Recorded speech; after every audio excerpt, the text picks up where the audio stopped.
Welcome back to HKIBC News.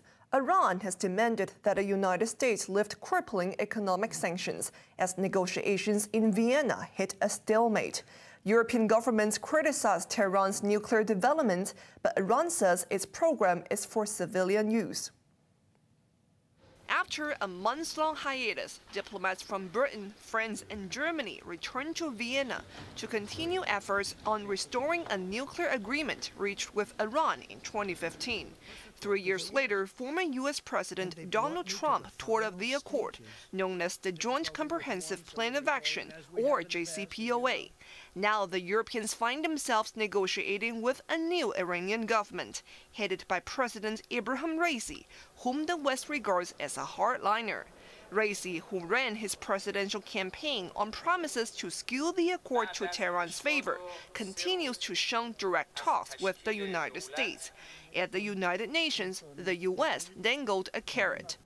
We're fully prepared to lift sanctions inconsistent with our JCPOA commitments, and we're convinced that if Iran approaches talks in Vienna with urgency and good faith, we can quickly reach and implement an understanding on mutual return.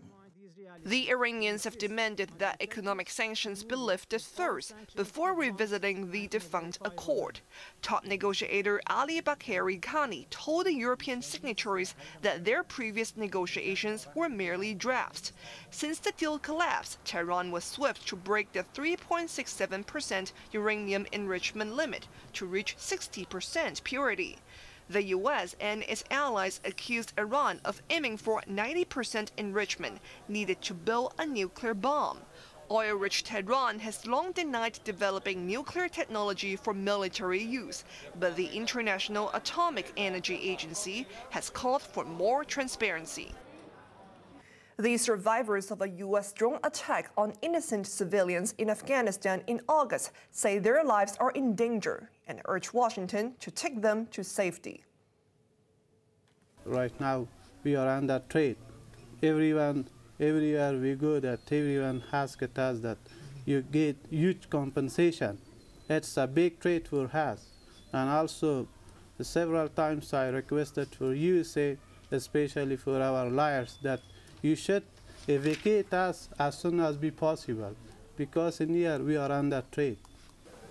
The Ahmadi family are constantly reminded of the tragedy because the vehicle damaged by the botched attack sat in their courtyard in the Afghan capital, Kabul. The U.S. military thought it was targeting terrorists when it launched a drone strike during the chaotic withdrawal of Western forces from Afghanistan. Instead, it killed 10 members of a family, including 7 children. The U.S. military acknowledged making a tragic mistake, but is not punishing anyone for it.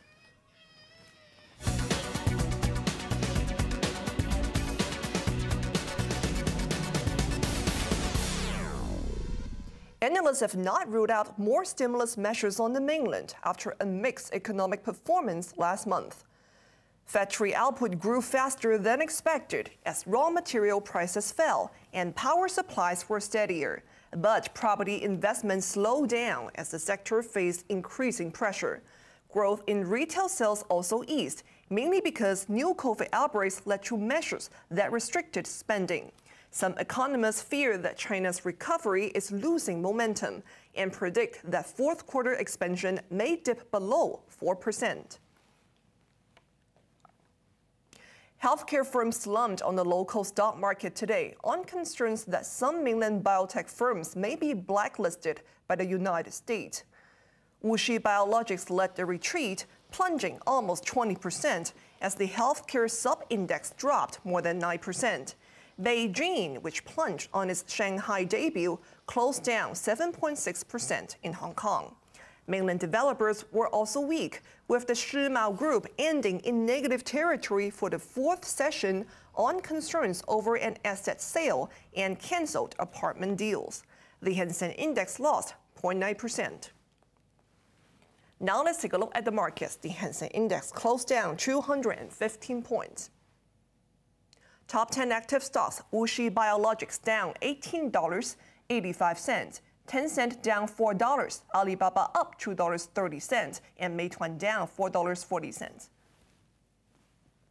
Tragafan down 18 cents, SMIC down $1.28, and AIA down 40 cents.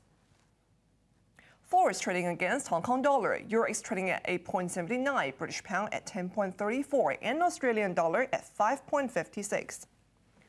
Over to the UK market, FTSE 100 is down 12 points. Dogs are helping Hong Kong's Customs Department sniff out guns. The department broke new ground by forming 4 teams, each with a handler and a Labrador. The dogs are trained to smell steel, gunpowder, and gun oil. Last year, officers confiscated 550 gun parts in 35 seizures. Although there have only been 9 cases in the first 10 months of this year, the department is strengthening its anti-terrorist work. The Canine team went into action last month after 10 weeks of training. Because of COVID-19, the biggest challenge was that we can't send our detective dog team to have training in overseas like previous practice. And that's why this time, this is the first time for Hong Kong Customs to train our detective dogs and dog handlers. This is the biggest challenge for us because we have to devise our own training program, which is totally new to us. Now, finally, with COVID casting a shadow over Christmas, Santa Claus has urged people to stay safe, but to spread the message of peace and love.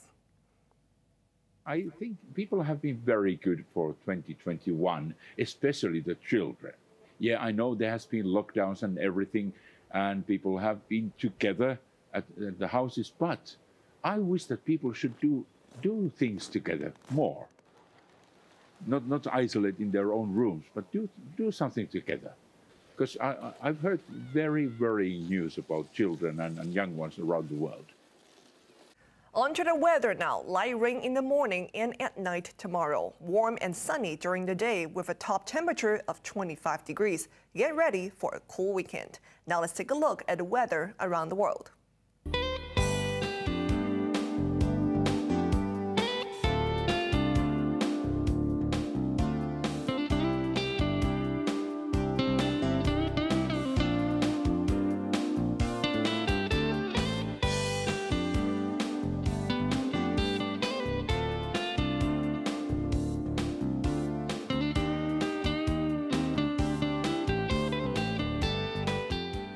That's our main news for this Wednesday night. We'll come back at 11 with more updates. I'm Sarah Wong. Thanks for joining us and take care.